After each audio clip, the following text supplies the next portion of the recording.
And I think what people want to know is, was everything done in advance that could have been done? It sounds like the Weather Service was staffed, the alerts went out.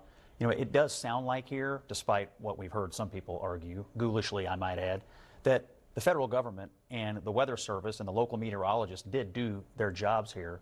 And so I guess part of the questions that you start answering at this point is, what can you do better in the future? But that's part of the comfort of why we have governments, is you look to your elected officials to say, here's what we've learned, here's what we can do differently in the future. But I do think it's highly irresponsible for, and it's been more than a handful of people, to look back on this and try to blame President Trump or blame the National Weather Service when obviously that's not the case. Well, immediately I heard the president say that he told the officials in Texas, anything you want, we'll give it to you. That's exactly what you want the president to do here.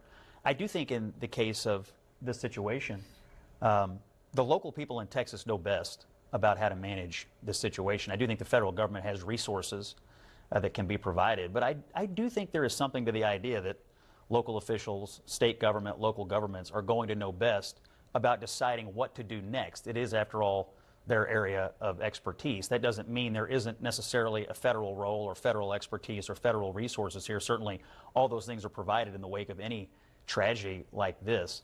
But I do think it's important to pay attention to local officials and state officials, because ultimately they have the expertise that you're going to need